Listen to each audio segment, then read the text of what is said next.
चित्रा त्रिपाठी से सवाल करते हुए सुधीर चौधरी ने हेमंत सोरेन का ऐसा मजाक उड़ाया कि झारखंड के आदिवासी उनके खिलाफ थाने पहुंच गए। हेमंत सोरेन को गिरफ्तार किया गया तो सुधीर चौधरी ने हेमंत सोरेन के साथ देश के आदिवासियों का मजाक उड़ाते हुए कहा, चित्रा आप हमें बताइए कि हेमंत सोरेन बाहर आए या नहीं आए।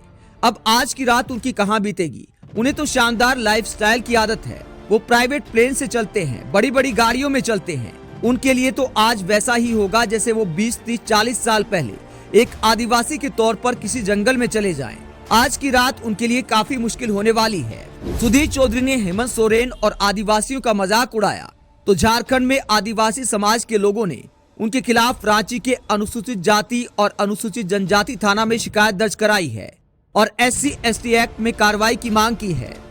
शिकायत में आरोप लगाया गया है कि सुधीर चौधरी ने आदिवासियों को जंगल में रहने वाला बताकर उनका मजाक उड़ाया है, जबकि हमारे देश के आदिवासी राष्ट्रपति के पद तक पहुंच गए हैं।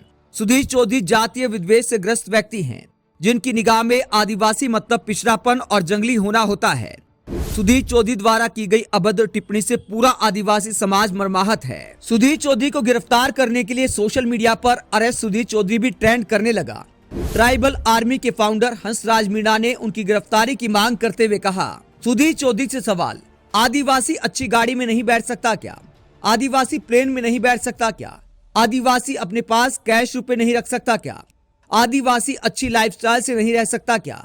सुधीर ने देश के 12 करोड़ आदिवासियों को नीचा दिखाया है। जेल जाना होगा। अरेस्ट सुधीर चौधरी। सुधीर चौधरी का हेमंत सोरेन को आदिवासी कहते हुए मजाक उड़ाना दिखाता है कि किस तरह ऐसे एंकर नीचता पर उतर आए हैं। अगर हेमंत सोरेन ने भ्रष्टाचार किया है तो एक पत्रकार के तौर पर आप सवाल उठा सकते हैं, लेकिन जेल जाने को लेकर सुधीर चौधरी को तो कम से कम हेमंत सोरेन का मजाक उड़ाने का कोई नैतिक अधिकार नहीं है, क्योंकि नवीन जिंदल ग्रुप से 100 करोड़ की ब्लैकमेलिंग के आरोप में सुधीर चौधरी खुद जेल की हवा खा चुके हैं। सालों तक अदालत में केस चलने के बाद वो तो नवीन जिंदल और सुभाष चंद्रा के बीच समझौता हो गया, वरना सुधीर चौधरी को सजा भी हो सकती थी।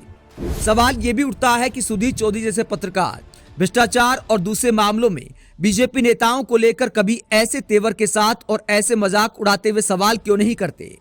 आप सुधीर चौधरी की ऐसी बेशर्मी को लेकर क्या सोचते हैं, जहां एक चुने हुए मुख्यमंत्री को आदिवासी बताकर जंगल में रहने वाली बात की जाती है?